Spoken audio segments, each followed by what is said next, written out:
Militantes et militants de l'UFDG, est-ce que vous êtes prêts pour le combat? Est-ce que vous êtes prêts? Non, faites du bruit pour rassurer mes collègues de l'opposition que vous êtes prêts. Levez-vous et dites que vous êtes prêts.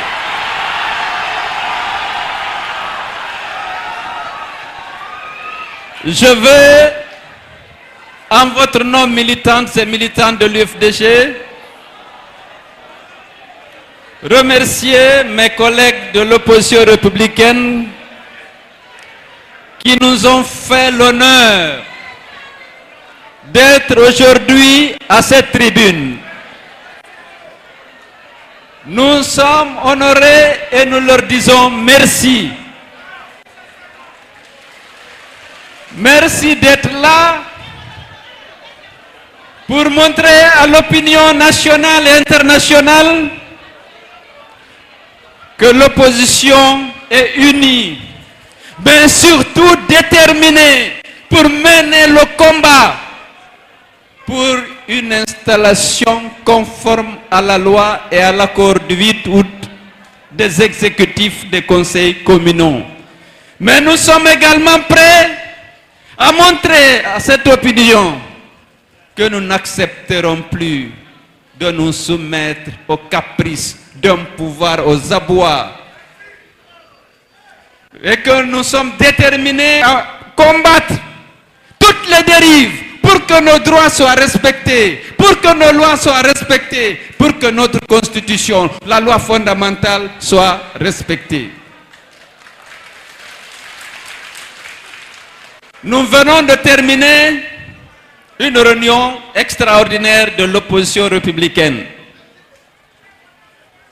au cours de laquelle réunion, nous avons décidé de reprendre le combat. Lundi, ville morte sur l'ensemble du territoire national. Lundi et mardi. Parce qu'ils ne veulent pas comprendre. Alpha Condé ne veut pas comprendre. Je tiens à faire quelques rappels. Nous avons gagné dans les urnes. Ils ont corrompu et intimidé les commissions administratives de centralisation. On a écarté les PV dans lesquels nous avions largement gagné. On a annulé d'autres pour donner des avantages au parti présidentiel. Nous nous sommes rendus compte qu'ils se sont livrés à cette pratique ancienne qui a permis à Alpha Condé d'être au pouvoir et de le conserver. Nous avons décidé ensemble que nous n'acceptons plus et nous avons engagé une série de manifestations pour exiger la publication des vrais résultats, ceux issus des urnes. Vous avez, avec vos collègues de l'opposition, nous avons pris la rue pour exiger la publication des vrais résultats. Après 6 mois, 7 mois, le 8 avril, le 2 avril, le président de la République m'a reçu. Il dit non, on va trouver une solution. On va trouver une manière élégante de vous rendre les sièges et les quartiers qui vous ont été volés par le dialogue politique, parce que selon les juristes, seule la décision du dialogue politique peut s'imposer sur la chose jugée. Nous sommes allés au comité de suivi. On a discuté longtemps, on a trouvé qu'il n'y avait pas de bonne volonté, ni de bonne foi. Nous avons suspendu notre participation. Nous avons repris la rue. Et lorsque nous avons annoncé une manifestation, lorsqu'on dit que le pouvoir a vu que la population était mobilisée pour revendiquer sa victoire, ils sont venus au siège. Trouvons une solution. Abandonnez ceci, abandonnez cela. On va vous restituer ceci et cela, on va trouver un accord politique. Nous avons accepté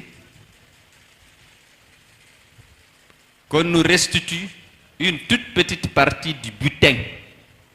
Nous avons signé un accord pour qu'on s'en sorte. un accord politique. Le ministre de l'administration du territoire est signataire. Monsieur Amadou Damaro Camara est signataire. Personnellement, j'ai signé l'accord en votre nom.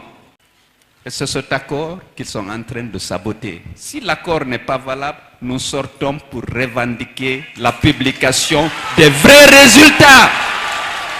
Ils nous ont volé 7 sièges à Dubreka. Nous avons eu 23 sièges sur 41 à Dubreka, ce qui nous aurait permis de constituer tout seul, sans aucune alliance, l'exécutif. À Kindia, on a eu 22 sièges sur 41. Le RPG n'a pu avoir dans les urnes que 12. Nous aurions pu constituer seuls, sans aucune alliance, l'exécutif. À Dixine, on a eu dans les urnes 17 sièges. Ils nous ont volé 4 pour les attribuer à la coalition dirigée par Souma. Nous avons renoncé à tout ça pour la paix et pour pouvoir continuer. Mais aujourd'hui, ils nous disent qu'ils ne peuvent pas appliquer ça. Nous allons leur montrer que nous n'accepterons pas l'humiliation. Il faut que vous vous mobilisez à partir de lundi et que l'opinion nationale et internationale sache que l'UFDG n'est pas prêt à fléchir. S'ils pensent que c'est terminé, il faut qu'ils comprennent. Ce n'est pas l'UFDG, c'est l'opposition républicaine. L'opposition républicaine. Kindia, Dubreka, Maneya, Koya, Mamou, Labé, Sérékoré, levez-vous. On n'accepte pas les foutaises. Trop, c'est trop.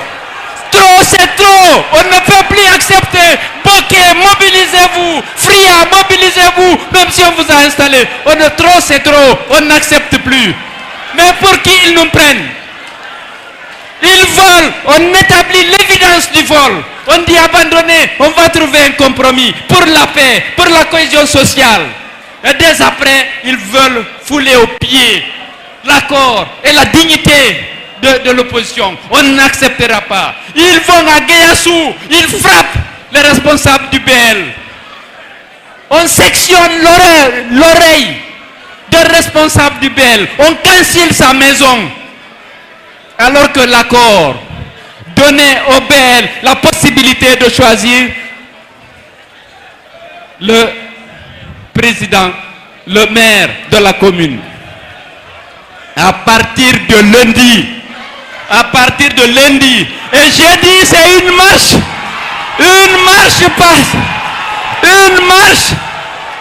dans toutes les grandes villes de Guinée. Il faut qu'il y ait une marche. Le jeudi, je lance un appel aux responsables. Ils n'ont qu'à faire la déclaration d'information de lundi. Toute la Guinée doit marcher pour exiger le respect de la loi, le respect des accords, le respect de la dignité et du suffrage des Guinéens. On ne peut plus accepter. On a tout fait pour que nous puissions sortir de la crise. On a fait des concessions inacceptables. On l'a fait depuis 2010, on ne le fera plus. Nous allons exiger le respect des suffrages du peuple. Donc, nous comptons sur vous. L'UFDG doit être en première ligne. Lundi, c'est une ville morte. Mardi, c'est une ville morte. Jeudi, c'est une marche sur l'ensemble du territoire national. Et nous allons demander la publication de vrais résultats. Tous les exécutifs qui ont été mis en place en violation des dispositions de la loi et en violation des dispositions de l'accord politique du 8 août sont rejetés d'office. On n'acceptera pas. Des corrupteurs avec des sacs de biens neufs aujourd'hui sillonnent le pays pour acheter les élus à 10 millions à l'intérieur du pays. Ici, à Conakry, jusqu'à 500 millions, on propose aux élus. Une corruption à ciel ouvert. Il faut se mobiliser pour dénoncer cette corruption, cet achat de conscience, cette manipulation des citoyens guinéens. Mes chers frères et sœurs, camarades, Mes chers amis de l'opposition républicaine, je suis très honoré et croyez-moi, l'UFDG est très honoré de votre présence, de votre engagement. Vous avez écouté mon ami Makanera. Il est lui-même fidèle à ses convictions, fidèle à ses amitiés, fidèle à ses choix. Nous le rassurons, l'UFDG sera digne de sa confiance. Je vous remercie.